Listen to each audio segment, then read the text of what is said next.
Praise the Lord. Greetings to you all in the name of our Lord and Savior Jesus Christ. Today's Bible verse, the book of Isaiah chapter 54 verse 17. No weapon that is formed against you will prosper. ಏಷಾಯನ ಪ್ರವಾದನೆಯ ಗ್ರಂಥ 54ನೇ ಅಧ್ಯಾಯ 17ನೇ ವಚನ. ನಿನ್ನನ್ನು ಎದುರಿಸಲು ಕಲ್ಪಿಸಿದ ಯಾವ ಆಯುಧವೂ ಜಯಿಸದು.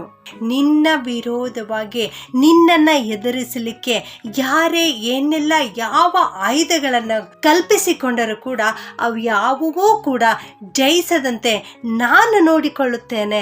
ಆದುದರಿಂದ ನೀವು ಹೆದರುವ ಅವಶ್ಯಕತೆ ಇಲ್ಲ ಎನ್ನುವ ವಾಕ್ಯ ದೇವರು ಇವತ್ತು ನಮಗೆ ತಿಳಿಸಿಕೊಡ್ತಾ ಇದ್ದಾರೆ ಪ್ರಿಯರೇ.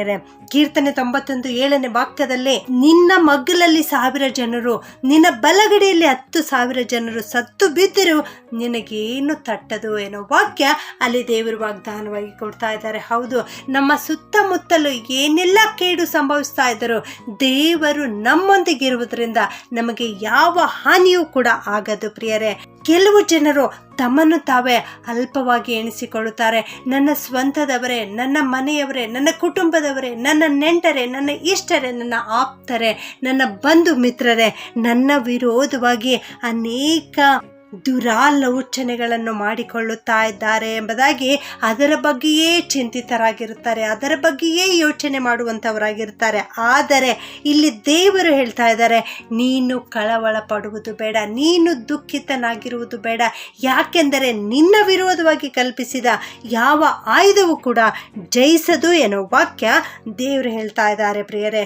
ನೀವು ಕರ್ತಾಧಿಕರ್ತನ ಮಕ್ಕಳಾಗಿದ್ದೀರಿ, ರಾಜಾದಿರಾಜನ ಮಕ್ಕಳಾಗಿದ್ದೀರಿ. ಇಂಥ ರಾಜನ ಮಕ್ಕಳು ನೀವಾಗಿರುವಾಗ ಈ ಲೋಕದ ಯಾರೂ ಕೂಡ ನಿನಗೆ ಏನೂ ಮಾಡಲಿಕ್ಕೆ ಸಾಧ್ಯವಿಲ್ಲ. ಅರಸುಗಳು 23ನೇ ಅಧ್ಯಾಯದಲ್ಲಿ ನಾವು ನೋಡುತ್ತೇವೆ, ಮೊವಾಬರ ಅರಸನಾದ ಬಾಲಾಕನು ಈ ಬಿಳಾಮನಿಗೆ ಹಣ ಕೊಟ್ಟು ಅವನನ್ನು ಕರೆಸಿದ್ದನು. ಬಿಳಾಮನು ಶಪಿಸಿದರೆ ಇಸ್ರಾಯೇಲರಿಗೆ ಶಾಪ ಉಂಟಾಗುತ್ತದೆ ಎಂಬುದಾಗಿ ಅವನು ಆಲೋಚನೆ ಮಾಡಿಕೊಂಡಿದ್ದನು. ಆದರೆ ಬಿಳಾಮನು ಏನು ಹೇಳ್ತಾ ಇದ್ದಾನೆ ಅಂದರೆ 20ನೇ ವಚನದಲ್ಲಿ, ಅವರನ್ನು ಆಶೀರ್ವದಿಸುವುದಕ್ಕೆ ನನಗೆ ಅಪ್ಪಣೆಯಾಯಿತು, ಆತನು ಆಶೀರ್ವದಿಸಿದ ನಂತರ ನಾನು ಬದಲಾಯಿಸಲಾರೆನು ಎಂಬುದಾಗಿ. ಹೌದು, ಯಾವ ವ್ಯಕ್ತಿಯ ಮೂಲಕವಾಗಿ ಶಾಪವನ್ನು ನುಡಿಸಬೇಕು ಎಂಬುದಾಗಿ ಕರೆಸಿದನು ಅದೇ ವ್ಯಕ್ತಿಯ ಬಾಯಿಂದ ದೇವರು ಅಲ್ಲಿ ಆಶೀರ್ವಾದವನ್ನು ನುಡಿಸುತ್ತಾ ಇದ್ದಾರೆ. ದೇವರು ಆಶೀರ್ವದಿಸಿದ ಮೇಲೆ ನಾನು ಬದಲಾಯಿಸಲಿಕ್ಕೆ ಸಾಧ್ಯವೇ ಇಲ್ಲ ಎನ್ನುವ ವಾಕ್ಯ ಬಿಳಾಮನು ಹೇಳ್ತಾ ಇದ್ದಾನೆ ಪ್ರಿಯರೇ. ಹೌದು, ಅವನು ಹೇರಳವಾದ ಕಾಣಿಕೆಯನ್ನು ಕೊಟ್ಟಿದ್ದನು. ಆದರೆ ಆ ಅರಸನನ್ನು ನೋಡಿ ಅವನು ಹೇಳ್ತಾ ಇದ್ದಾನೆ, ನಾನು ಅವರಿಗೆ ಶಾಪವನ್ನು ನುಡಿಯಲಿಕ್ಕೆ ಸಾಧ್ಯವೇ ಇಲ್ಲ ಎಂಬುದಾಗಿ. ನಿನ್ನ ವಿರೋಧವಾಗಿ ಯಾರೇ ಎಷ್ಟೆಲ್ಲ ಶಾಪವನ್ನು ಹಾಕಿದರು, ಯಾರೇ ಎಷ್ಟೆಲ್ಲ ಆಯುಧಗಳನ್ನು ಸಿದ್ಧಪಡಿಸಿಕೊಳ್ತಾ ಇದ್ದಾರೋ ಅವು ಯಾವುವೂ ಕೂಡ ನಿನಗೆ ಏನೂ ಮಾಡಲಿಕ್ಕೆ ಸಾಧ್ಯವಿಲ್ಲ. ನಿನ್ನ ಮಗ್ಗಲಲ್ಲಿ 1000 ಜನರು, ನಿನ್ನ ಬಲಗಡೆಯಲ್ಲಿ 10,000 ಜನರು ಸತ್ತು ಬಿದ್ದರೂ ನಿನಗೆ ಯಾವ ಹಾನಿ ಕೂಡ ಆಗದು ಪ್ರಿಯರೇ. ದೇವರು ಮನುಷ್ಯರಂತೆ 2 ಮಾತಿನವನಲ್ಲ. ದೇವರು ಒಂದು ಸಾರಿ ಹೇಳಿದ್ದಾರೆ, ನಾನು ನಿನ್ನನ್ನು ಆಶೀರ್ವದಿಸುತ್ತೇನೆ ಎಂಬುದಾಗಿ. ನೆರಳಿನ ಉಪಾಧಿಯಲ್ಲಿ ನಾನು ಯಾವಾಗಲೂ ನಿನ್ನ ಜೊತೆಗೆ ಇರುತ್ತೇನೆ ಎಂಬುದಾಗಿ. ನಾನೇ ಉಂಟು ಮಾಡಿದ್ದೇನೆ, ನಾನೇ ನಿನ್ನನ್ನು ಸೃಷ್ಟಿಸಿದ್ದೇನೆ, ಯಾವಾಗಲೂ ನಿನ್ನ ಜೊತೆಗೆ ಇರುತ್ತೇನೆ ಎಂಬುದಾಗಿ ಹೇಳಿದ್ದಾರೆ. ಯಾವ ಹಾನಿ ಕೂಡ ನಿನ್ನ ಮೇಲೆ ಬಾರದಂತೆ ನಾನು ನೋಡಿಕೊಳ್ಳುತ್ತೇನೆ ಎಂಬುದಾಗಿ ದೇವರು ಹೇಳಿರುವಾಗ ನಾವು ಈ ಮಾತುಗಳನ್ನು ನಂಬಬೇಕಾಗಿದೆ ಪ್ರಿಯರೇ. ದೇವರು ಮಾತು ಕೊಟ್ಟ ಮೇಲೆ ಖಂಡಿತವಾಗಿ ಅದನ್ನು ನೆರವೇರಿಸುತ್ತಾರೆ. ಇನ್ನು ಮುಂದೆ ನಿನ್ನ ಜೀವಿತದಲ್ಲಿ ಯಾವ ಆಪತ್ತು ಕೂಡ ಇಲ್ಲ, ಯಾವ ಆಪತ್ತೂ ನಿನಗೆ ಸಂಭವಿಸುವುದಿಲ್ಲ ಎಂಬುದಾಗಿ ಇಲ್ಲಿ ದೇವರು ತನ್ನ ವಾಕ್ಯದಲ್ಲಿ ತಿಳಿಸುತ್ತಾ ಇದ್ದಾರೆ. ಹೀಗಿರುವಾಗ ನೀನು ಭಯ ಪಡುವುದು ಬೇಡ, ನೀನು ಚಿಂತಿತನಾಗಿರುವುದು ಬೇಡ. ಈ ವಾಕ್ಯವನ್ನು ನೀನು ನಂಬು, ಖಂಡಿತವಾಗಿಯೂ ನಿನ್ನ ಜೀವಿತದಲ್ಲಿ ಆಶೀರ್ವಾದ ಉಂಟಾಗುತ್ತದೆ.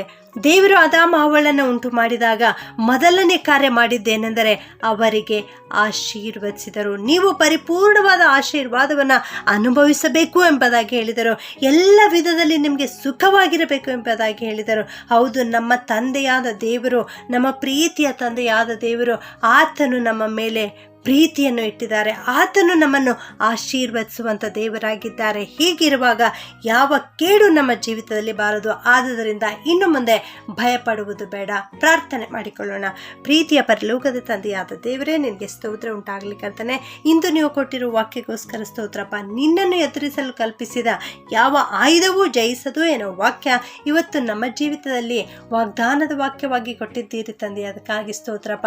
ಈ ವಾಕ್ಯ ಕೇಳಿಸಿಕೊಳ್ಳುತ್ತಿರುವ ಪ್ರತಿಯೊಬ್ಬರನ್ನು ಆಶೀರ್ವಾದ ಮಾಡು ಕರ್ತನೆ. ಇವರ ಜೀವಿತದಲ್ಲಿ ಆಶೀರ್ವಾದಗಳನ್ನು ಕೊಡು ಸ್ವಾಮಿ. ಯಾರೆಲ್ಲ ದುಃಖಿತರಾಗಿದ್ದಾರೋ, ಯಾರು ಕಷ್ಟಗಳನ್ನು ಅನುಭವಿಸ್ತಾ ಇದ್ದಾರೋ, ವೇದನೆಗಳನ್ನು ಅನುಭವಿಸ್ತಾ ಇದ್ದಾರೋ, ರೋಗಗ್ರಸ್ತರಾಗಿದ್ದಾರೋ ದೇವ, ಅಂಥ ಪ್ರಿಯ ಮಕ್ಕಳಿಗೋಸ್ಕರ ವಿಶೇಷವಾಗಿ ನಿನ್ನ ಪಾದದಲ್ಲಿ ಬರುತ್ತೇನಪ್ಪ. ಈ ಸೈತಾನನ ಕಾರ್ಯಗಳನ್ನು ಲಯ ಮಾಡು ಸ್ವಾಮಿ. ಇವರ ವಿರೋಧವಾಗಿ ಕಲ್ಪಿಸಿದ ಯಾವ ಆಯುಧವೂ ಕೂಡ ಜಯಿಸದಂತೆ ಅಪ್ಪ ನೀನು ಆಶೀರ್ವಾದ ಮಾಡು ಸ್ವಾಮಿ. ನೀನು ಇವರೊಂದಿಗಿರು ಕರ್ತನೆ. ನೆರಳಿನ ಉಪಾಧಿಯಲ್ಲಿ ಸದಾ ಕಾಲಕ್ಕೂ ತೂಕಡಿಸದೆ ನಿದ್ರಿಸದೆ ಇವರ ಜೊತೆಗಿದ್ದು ಇವರನ್ನು ಕಾಪಾಡು ಸ್ವಾಮಿ. ಇವರನ್ನು ಆಶೀರ್ವಾದ ಮಾಡು ಕರ್ತನೆ. ಈ ಪ್ರಾರ್ಥನೆಯನ್ನ ಯೇಸುವಿನ ನಾಮದಲ್ಲಿ ಬೇಡುತ್ತೇನೆ ತಂದೆಯೇ, ಆಮೆನ್.